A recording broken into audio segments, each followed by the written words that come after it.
लोग सड़कों पे आके निकल के तो गवर्नमेंट जो है उसको गिरा देंगे, रजीम चेंज हो जाएगी, और वो मंसूबा कामयाब नहीं हो सका। सदर ट्रंप ने कहा है कि अनकंडीशनल सरेंडर करे ईरान, और वहां पे नए लीडर के इंतखाब के लिए मुझसे पूछा जाए, मेरी राय ली जाए। चाइना ने अपना डिफेंस बजट इंक्रीज कर दिया है, $277 बिलियन जो है उन्होंने अपना डिफेंस का बजट रखा है, जिससे नजर ये आता है कि जंगें मजीद बढ़ेंगी। मसूद पशकियान ने यह स्टेटमेंट दी थी, माफी मांगी थी जीसीसी कंट्रीज के, हम आपके ऊपर अटैक नहीं करेंगे, हम सिर्फ एयर बेसिस या अमेरिकन एसेट्स के ऊपर अटैक करेंगे। तो ये दुबई एयरपोर्ट के ऊपर हमला जो है ये किसने किया है? ये एक लम्हा फिक्रिया है।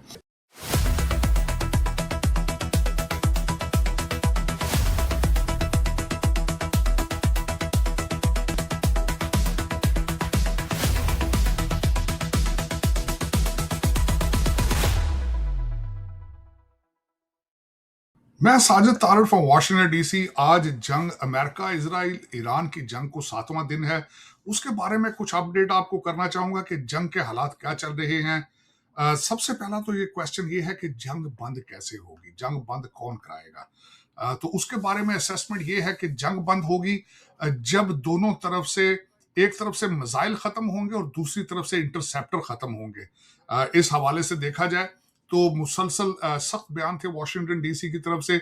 उसके जवाब में आज ईरान ने अपने अंडरग्राउंड बंकर्स में से एक वीडियो बना के रिलीज की कि हमारे पास कितने ज्यादा मिसाइल मौजूद हैं। और देखा जाए तो व्हाइट हाउस एक्सपेक्ट नहीं कर रहा था ईरान जिस तरीके से रिएक्ट करेगा या इतने दिन निकालेगा। प्रोग्राम क्या था, प्लान क्या था? प्लान ये था कि हम अगर जब वहां की क्यादत को हलाक करेंगे, 40 लोगों की क्यादत को हलाक करेंगे, लोग सड़कों पे आके निकल के तो गवर्नमेंट जो है उसको गिरा देंगे, रजीम चेंज हो जाएगी। और वो मंसूबा कामयाब नहीं हो सका। आज भी अमेरिकन क्यादत जो है मुसलसल अमेरिकन अवाम से, इजराइल बीबी नेतन्याहू मुसलसल ट्वीट कर रहे हैं कि लोगों बाहर निकलो, गवर्नमेंट को टेक ओवर करो, जो कि मंसूबा कामयाब नहीं हो पा रहा। हालांकि काफी ज्यादा ईरानी लोग जो हैं वो अपनी रजीम जो है उससे परेशान थे। वो देखा जाए तो आईनी हाथ के साथ वहां पे रूल कर रहे थे बड़े अरसे से। लेकिन समहाउ लोग ये कहते हैं जो कि ईरान का जो हमला जब उनके खामनाए को हलाक किया गया तो उसके बाद वो यूनाइट हो चुके हैं। That was their September 11th। तो बजाय नुकसान के करने के ईरानियों का, ईरानी इस वक्त मुतहद हो चुके हैं। अब ये ऑन ग्राउंड रियलिटी जो है उसके बारे में मैं कुछ नहीं कह सकता, क्योंकि ईरान से भी बाहर खबरें नहीं आ पा रही। आज रीसेंट चीजें, दो चार चीजें डेवलपमेंट नहीं आई। सदर ट्रंप ने कहा है कि अनकंडीशनल सरेंडर करे ईरान, और वहां पे नए लीडर के इंतखाब के लिए मुझसे पूछा जाए, मेरी राय ली जाए। और उन्होंने मुश्तबा खामनाई, जिसके बारे में सोचा जा रहा है कि अगले आयतुल्लाह वो होंगे, उन्होंने कहा है कि ही इज नॉट एक्सेप्टेबल। दूसरा, इजराइल मुसलसल ये कह रहा है कि वो मुश्तबा खामनाई को भी हलाक करने की कोशिश करेंगे। आज जो कुछ डेवलपमेंट नहीं आई है कि आज मसूद पशकियान जो कि ईरान के सदर हैं, उन्होंने जीसीसी कंट्रीज जिनके ऊपर वो अटैक कर रहे हैं, जिनकी एयर बेसिस के ऊपर, अमेरिकन एयर बेसिस के, उन्होंने उनसे आज माफी मांगी है, जिस पे वाशिंगटन डीसी इतना खुश नहीं है। उन्होंने कहा है, बल्कि उन्होंने कहा है कि अपने हमले हम तेज कर देंगे इस माफी के बाद। उन्हें खदशा है कि ये ना हो कि जीसीसी कंट्री जो है ये ईरान की सपोर्ट में या सॉफ्ट कार्नर ना उसके लिए ले लिया जाए। आज दूसरी एक सबसे बड़ी बात खबर ये है कि आज जितने सोल्जर, अमेरिकन सोल्जर्स इस जंग में जो हलाक हुए थे, उनकी डेड बॉडीज आएंगी डेलवेयर के अंदर, आर्मी बेस जो कि हमेशा वहां आती हैं। आज सदर और वाइस प्रेसिडेंट वहां जाएंगे और वो जाकर उन डेड बॉडीज को रिसीव करेंगे। आज ये पहली दफा होगा बड़े अरसे के बाद कि एक अमेरिकन सोल्जर की डेड बॉडी वापस आई। पिछली दफा जो बाइडन दौर के अंदर जब डेड बॉडीज अफगानिस्तान से आई थी तो उनके बारे में एक चीज बड़ी सामने आई थी, लोग क्रिटिसाइज करते थे कि डेड बॉडीज आ रही थी और जो बाइडन अपनी घड़ी को देख रहे थे, कहीं जाने के लिए लेट हो रहे थे, जिसको बहुत ज्यादा तनकीद का निशाना बनाया गया। आज एक जो नई डेवलपमेंट ये आई है कि खालिद बिन सलमान जो कि सऊदी अरेबिया के डिफेंस मिनिस्टर हैं, डिफेंस हैं, जो कि उनके बारे में बड़ी इंटरेस्टिंग बात मुझे पता चली कि वो खुद एक पायलट है, F-15 फाइटर पायलट, उस तैयारे को उड़ाने की सलाहियत रखते हैं। ये एक बड़ी, एक मेरे लिए नई बात थी। और वो इस वक्त जो सऊदी फरमा रवा जो है, जो वहाँ पे उसके डिफेक्टो इस वक्त लीडर हैं, उनके छोटे भाई हैं, उनकी मुलाकात फील्ड मार्शल साहब के साथ हुई। और मैं पहले भी कहता था, मुझे खदशात थे कि पाकिस्तान को भी शायद इसमें अपना हिस्सा डालना होगा, जिसके बारे में पॉजिटिव और नेगेटिव चीज़ें सामने आती हैं।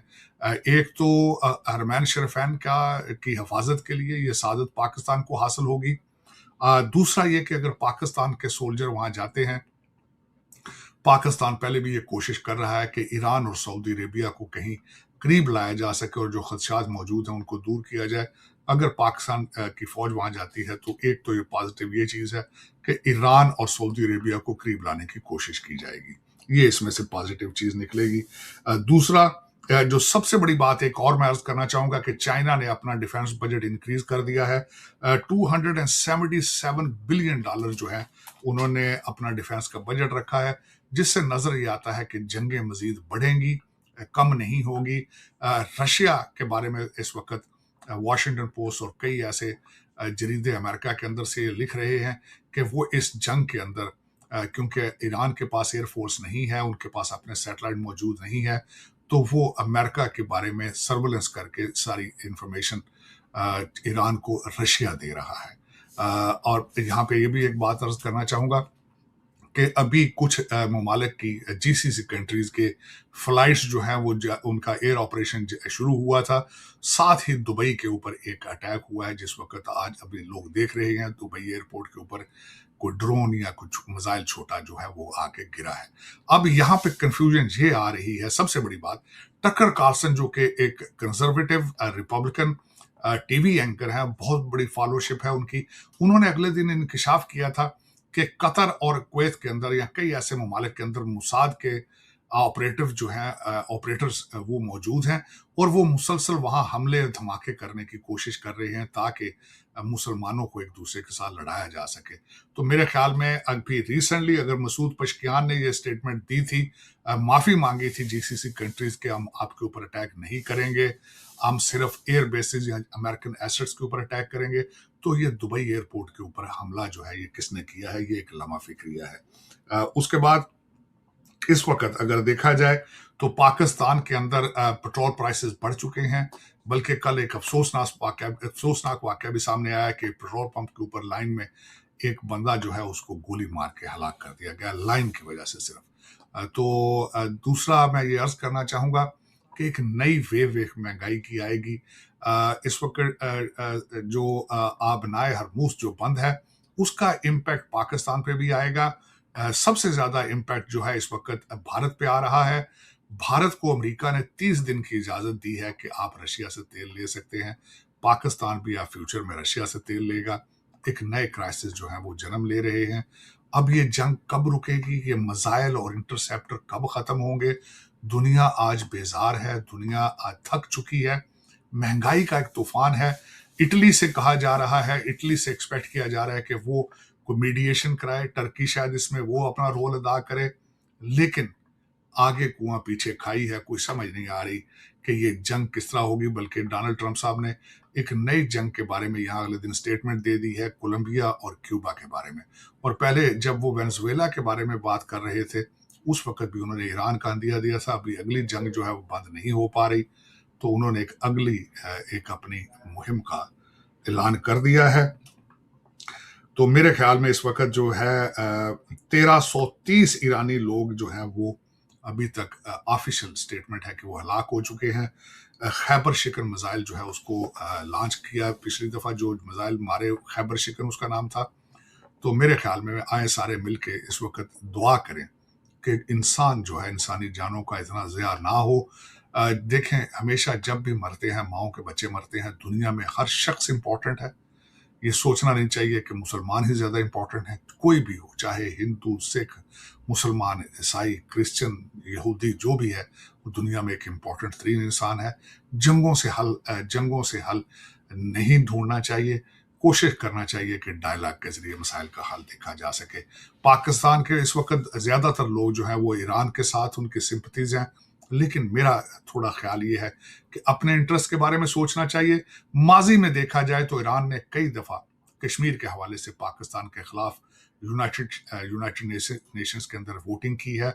और उनके रिलेशनशिप देख लें आप, उन्होंने चाबहार भी प्लेट में रख के भारत को दी थी। और अभी भी जो उनका जहाज डुबोया गया है वो भारत की एक एक्सरसाइज मिलन से, मिलन उसका नाम था एक्सरसाइज का, उसमें हिस्सा लेके वापस आ रहा था।